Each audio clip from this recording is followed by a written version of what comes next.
Binalikan nga natin ang nasabing vlog ni Vice Ganda dahil na rin sa post ng isang fan na kung saan ay inalala niya nga ang nasabing interview na ito ni Vice Ganda sa SB19 sa isang rehearsal kung saan dinala ni Vice Ganda ng tinapay ang mahalima. Ito'y para magpasalamat na rin sa pagpayag ng SB19 na gamitin ni Vice Ganda ang kantang Mapa sa kanyang pelikula na Breadwinner.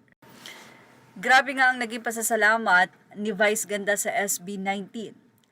At dito, habang pinapanood mo, marami kang natutunan sa SB19, sa kanilang mga naging experience sa buhay, sa kanilang mga pinagdaanan, kung saan dito din inamin ni Pablo na yung about sa mga relationship na kailangan ngang wala dahil na rin sa busy sila at isa ito sa makakadistract sa kanila. But anyway, marami tayong natutunan sa mga naging kwento ng SB19 at sa kanilang pagiging grupo. Sobrang naaliw nga si Vice Ganda sa interview na iyon na ilan sa mga ibinahagi nila ay ang kanilang pong buhay noong sila ay wala pa or hindi pa sila SB19. Siyempre, ang lahat ay naka-experience ng problem, struggle, sa pamilya or sa bawat pamilya. But anyway, ang nakakatuwa rito ay yung sasabi ng suspect at kung ano yung sasabihin mo dun sa isang tao. So si Ken, parang paulit-ulit daw yung sinusuot. Parang 3 weeks na yung pa rin yung suot. Pero ayon kay Ken, ay malinis naman daw yun. At eto na nga, sobrang pigil na pigil nga ang tawa ni Vice Ganda sa nasabi nga pong suspect.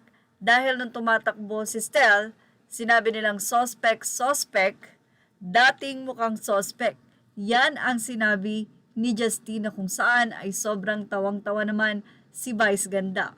Nakakatawa naman ang naging reaksyon ni Stel na habang tumatakbo, hindi nga niya ina-expect na yun yung magiging word para sa kanya or yung sasabihin na suspect, dating mukhang suspect.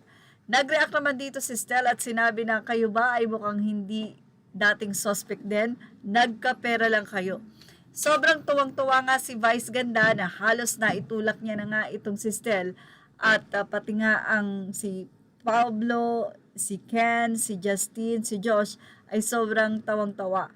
Dati ba hindi kayo mukhang suspect? Yan pa ang buwelta ni Stel sa 3 or sa 4. Makikita rin ang grabing tawa ni Vice Ganda.